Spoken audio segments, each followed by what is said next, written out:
الحمد لله الحمد لله الذي قوم بالإسلام كل اعوجاج وأوجب على الزوجين حقوق ازدواج.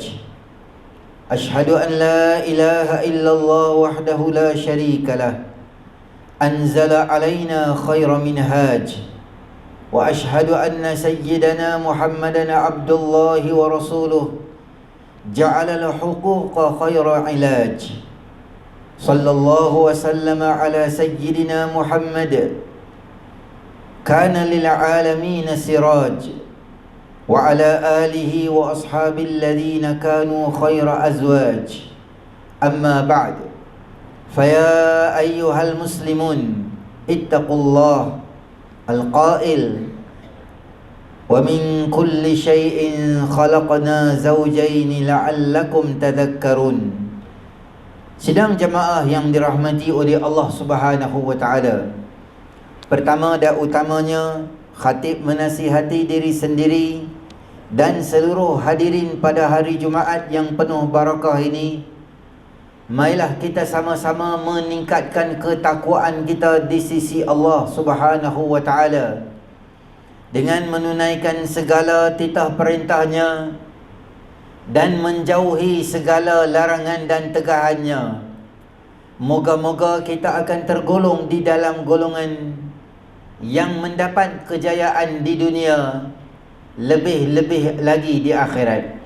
Muslimin sidang jamaah yang dirahmati oleh Allah Subhanahu wa taala.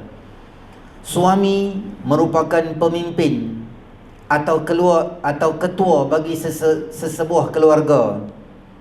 Tanggungjawab suami ini bukan hanya semata-mata menjaga dan memelihara maruah isteri dan keluarganya, namun dalam skop yang lebih besar lagi adalah memberikan nafkah yang sepatutnya diterima oleh isteri dan juga anak-anaknya. Perkara ini telah dijelaskan oleh Allah Subhanahu wa taala dalam surah An-Nisa ayat yang ke-34. A'udzu billahi minasyaitonir rajim. Ar-rijalu qawwamuna 'alan nisa'i bima faddalallahu ba'dahum 'ala ba'd wa bima anfaqu min amwalihim. Sadaqallahul azim. Kaum lelaki itu adalah pemimpin dan pengawal bagi yang bertanggungjawab terhadap kaum wanita. Oleh kerana Allah telah melebihkan lelaki dengan beberapa keistimewaan ke atas orang perempuan, dan juga kerana orang lelaki telah membelanjakan, yakni memberi nafkah sebahagian daripada harta mereka. Muslimin sedang jamaah yang dirahmati oleh Allah Subhanahu wa taala.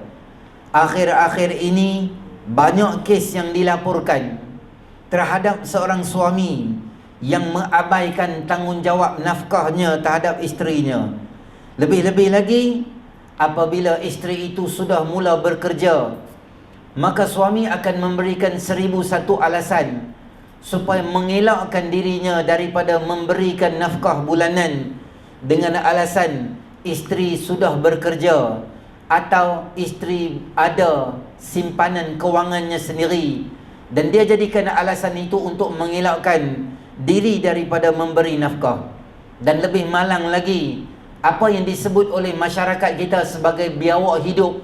Suami hanya hidup di rumah tanpa sebarang pekerjaan, 100% mengharapkan daripada gaji atau sumbangan, atau lebih teruk lagi memaksa isteri dia untuk jaga keperluan dia seharian dengan pelbagai alasan-alasan yang lapuk, menyebabkan keharmonian dalam rumah tangga itu sedikit demi sedikit akan terhilang dan terhakis. Muslimin sedang jamaah yang dirahmati oleh Allah Subhanahu wa taala. Nafkah bermaksud pembiayaan perbelanjaan yang dikeluarkan oleh seorang suami terhadap ahli keluarganya dan tanggungannya, yang merangkumi semua keperluan asas kehidupan, termasuk makanan, pakaian, tempat tinggal, perubatan, pendidikan dan sebagainya. Kesemua itu adalah perkara yang dinamakan nafkah yang mesti dikeluarkan oleh seorang suami atau seorang lelaki setelah dia menggelar digelar sebagai suami atau sebagai ketua kepada rumah tersebut. Muslimin rahmati oleh Allah Subhanahu wa taala, penetapan keperluan-keperluan nafkah itu adalah berdalilkan daripada apa yang Allah Subhanahu wa taala sebut daripada ayat 7 surah At-Talaq. A'udzubillahi minasyaitonirrajim. Liyunfiq dhu sa'atin min sa'atihi wa man qudira 'alaihi rizquhu falyunfiq mimma ataahu Allah. La yukallifullahu nafsan illa ma ataha. Sayaj'alullahu ba'da usri yusra. Shadaqallahul azim. Adalah orang yang mampu memberi nafkah sekadar kemampuannya, dan sesiapa yang disempitkan rezekinya, maka hendaklah dia memberi nafkah dari apa yang telah Allah Subhanahu wa taala berikan kepadanya menurut kemampuannya. Dan Allah tidak memberati seseorang yang diberikan Allah Subhanahu wa taala kepadanya, yakni orang-orang yang dalam kesempitan, hendaklah ingat bahawa Allah akan memberikan kesenangan sesudah berlaku kesusahan. Seorang suami yang tidak beriman, yang beriman tidak sekali-kali akan mengabaikan tanggungjawabnya terhadap isterinya, bahkan memudahkan lagi urusan-urusan isterinya dalam kehidupan seharian selaku sebahagian daripada tanggungjawab seorang suami. Bahkan meninggalkan nafkah, meninggalkan pemberian nafkah walaupun si suami itu mampu melakukannya, termasuk di dalam termasuk dalam dosa, sehingga baginda Rasulullah sallallahu alaihi wasallam menyebut di dalam sebuah hadis yang diriwayatkan oleh Imam Abu Daud, kata Nabi sallallahu alaihi wasallam, kafa bil mar'i ithman an yudayya man ya'ul. Cukuplah seseorang lelaki itu dikira berdosa apabila dia mengabaikan tanggungjawab ke atas sesiapa sahaja yang berada di bawah tanggungannya. Muslimin rahmati oleh Allah, oleh itu maka suami hendaklah menzahirkan cintanya dengan menyediakan nafkah yang cukup untuk melaksanakan tanggungjawab yang diamanahkan oleh Allah Subhanahu wa taala sepanjang kehidupan berkeluarga. Amalan yang dilakukan oleh seorang suami yang ikhlas diterima oleh Allah Subhanahu wa taala.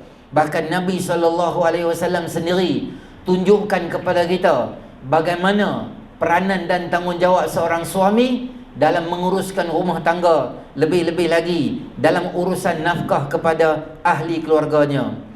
Mengabaikan kewajipan memberi nafkah terhadap isteri dan tanggungan merupakan dosa yang perlu dihindari oleh setiap lelaki yang bergelar suami. Menurut syarak, walaupun isteri itu sudah bekerja, walaupun isteri itu ada pegang duit sendiri, bahasa mudah kita cakap, ada kerja, ada pegang duit dia sendiri, tetapi seorang suami mesti memberi nafkah kepada suami isterinya sekadar kemampuan kita. Janganlah di kalangan kita ini kadang-kadang ada lebihan duit yang ada pada kita, tetapi kita lebih kepada hobi kita, kita lebih kepada kesenangan peribadi kita, sehingga melupakan tanggungjawab yang harus ditunaikan. Yang lebih teruk lagi daripada itu adalah ada di kalangan suami yang menjadikan isterinya itu sebagai modal utama untuk buat pinjaman bank. Dia beli kereta besar, dia beli motor besar untuk keperluan dia sendiri, tetapi setiap bulan yang terpaksa tanggung hutang dia dekat bank itu adalah isterinya. Isterinya bekerja siang, malam, pagi, petang hanya untuk menampung keperluan-keperluan yang tidak ada kena-mengena dengan dia, termasuk hutang-hutang yang dibina dan dibuat oleh seorang suami. Muslimin rahmati oleh Allah Subhanahu wa taala, kesedihan, air mata dan kesusahan mana-mana manusia yang dizalimi, yang lebih-lebih lagi orang yang kita zalimi itu adalah isteri atau ahli keluarga kita sendiri, merupakan azab yang menunggu bukan sahaja di akhirat, bahkan di dunia lagi. Allah Subhanahu wa taala akan tunjukkan pada kita kerana perbuatan zalim kita, menyiksa orang, menyusahkan orang dan sebagainya. Muslimin rahmati oleh Allah Subhanahu wa taala,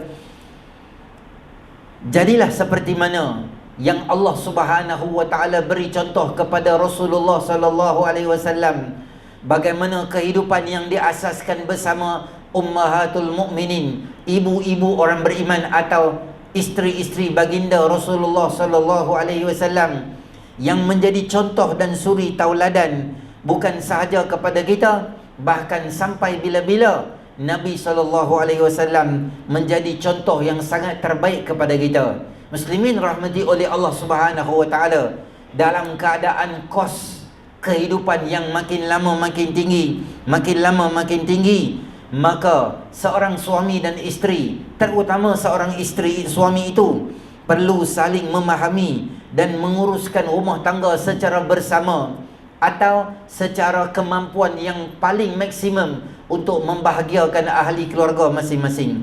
Kefahaman antara pasangan hidup dalam mengatur perbelanjaan keluarga. Pepatah Melayu ada menyebut, ukur baju di badan sendiri, amatlah relevan dan sesuai dihayati. Jangan sesekali perbelanjaan kita itu melebihi gaji atau pendapatan kita hanya dengan lagak atau nak tunjuk kepada jiran dan sebagainya, sehingga menyebabkan kita terpaksa menanggung beban beban hutang yang susah, dan menyebabkan saban hari dan saban masa semua nafkah-nafkah yang sepatutnya kita beri pada isteri juga tertangguh, sehingga meragut kebahagiaan dan kasih sayang dan kesetiaan di kalangan suami dan isteri hanya disebabkan sikap boros yang diamalkan oleh kita sebagai suami atau juga sebagai isteri.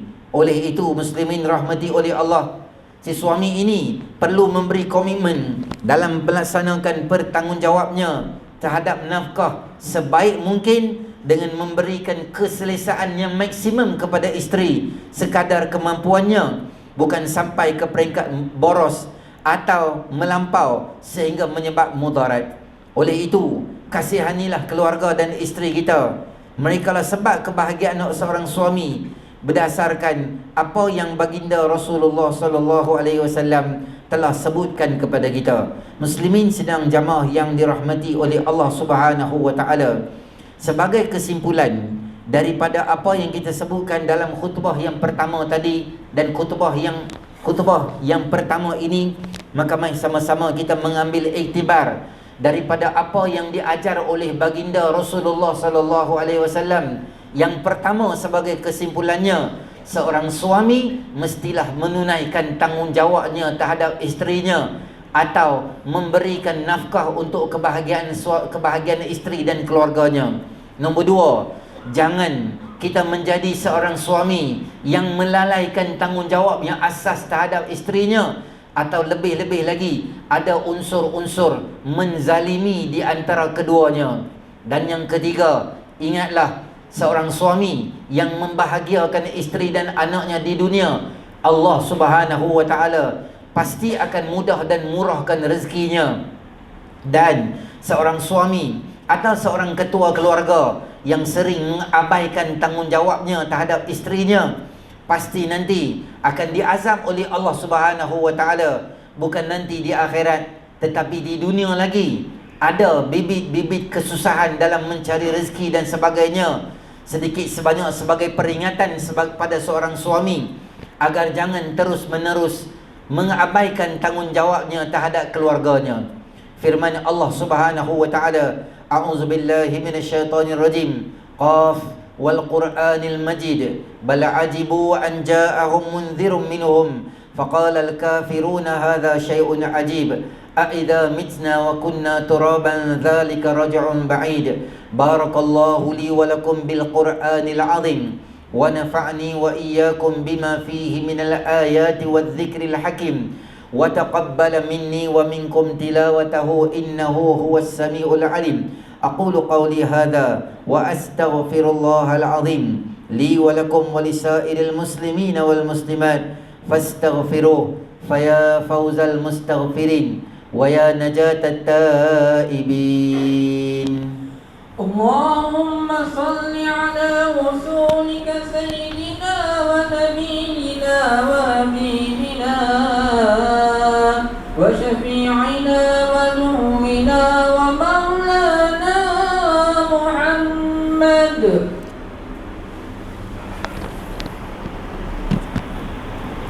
Alhamdulillah. Alhamdulillahilladzi hadana lihada wa ma kunna linahtadiya laula an hadana Allah. Ashhadu an la ilaha illallah wahdahu la syarika lah wa ashhadu anna Muhammadan abduhu wa rasuluh. Allahumma salli wa sallim ala sayyidina wa habibina wa syafi'ina wa zukhrina wa maulana Muhammad wa ala alihi wa sahbihi wa man tabi'ahum bi ihsanin ila yaumiddin. Amma ba'd. Faya ayyuhal hadirun, usikum wa iyaya bitaqwallah, faqad fazal muttaqun. Ma'asyaral mustami'in rahimakumullah. Lanjutan daripada apa yang disebutkan dalam khutbah yang pertama tadi, maka mari sama-sama kita menjadi hamba Allah Subhanahu wa taala yang soleh dengan menunaikan tanggungjawab terhadap Allah dan juga terhadap makhluknya. Itulah yang disebut sebagai hablum minallah wa hablum minan nas.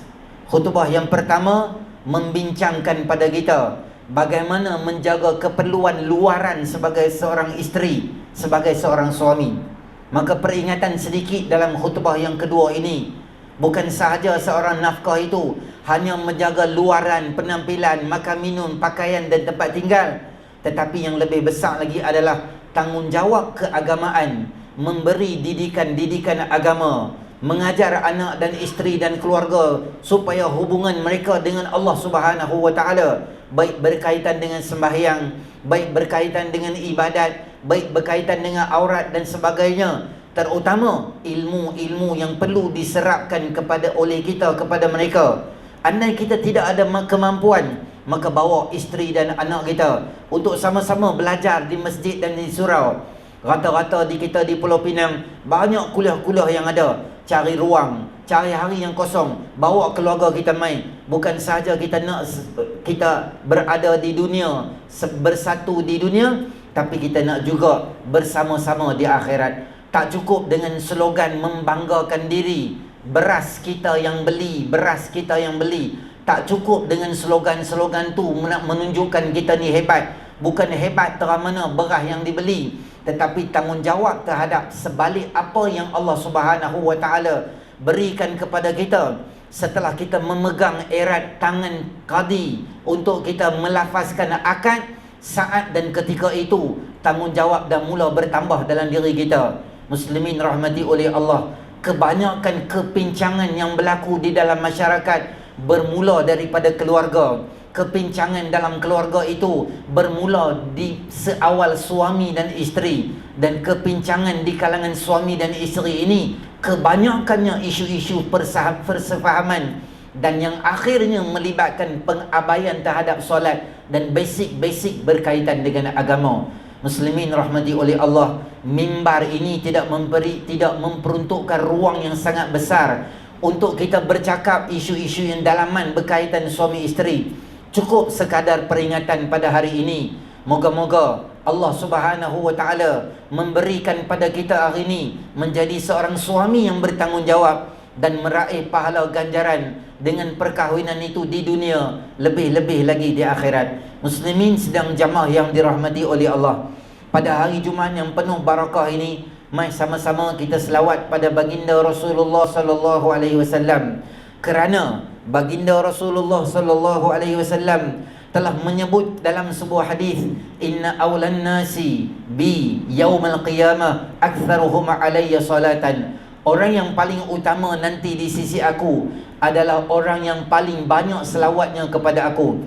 Firman Allah Subhanahu wa taala, innallaha wa malaikatahu yusalluna 'alan nabi ya ayyuhalladzina amanu sallu 'alaihi wa sallimu taslima. Allahumma salli 'ala sayyidina Muhammad wa 'ala ali sayyidina Muhammad kama sallaita 'ala sayyidina Ibrahim wa 'ala ali sayyidina Ibrahim wa barik 'ala sayyidina Muhammad wa 'ala ali sayyidina Muhammad kama barakta 'ala sayyidina Ibrahim wa 'ala ali sayyidina Ibrahim fil 'alamin innaka Hamidum Majid. Allahumma ighfir lil muslimina wal muslimat wal mu'minina wal mu'minat al ahya'i minhum wal amwat innaka sami'un qaribun mujibud da'wat. ويا قاضي الحاجات. اللهم أصلح قلوبنا واستر عيوبنا واغفر ذنوبنا واختم بالصالحات آجالنا برحمتك يا أرحم الراحمين. اللهم انصر الإسلام والمسلمين وأهلك الكفرة والمبتدعة والمشركين ودمر أعداءك أعداء الدين وانصرنا عليهم يا رب العالمين. اللهم أعزنا بالإسلام وأعز الإسلام بنا. اللهم انصر الإخواننا مجاهدين في كل زمان وفي كل مكان برحمتك يا أرحم الراحمين. ربنا آتنا في الدنيا حسنة وفي الآخرة حسنة وقنا عذاب النار وقنا عذاب النار وقنا عذاب النار. عباد الله، إن الله يأمر بالعدل والإحسان وإيتاء ذي القربى وينهى عن الفحشاء والمنكر والبغي يعظكم لعلكم تذكرون. فاذكروا الله العظيم يذكركم واشكروه على نعمه يزدكم واسألوه من فضله يعطكم ولذكر الله أكبر والله يعلم ما تصنعون. أقم الصلاة.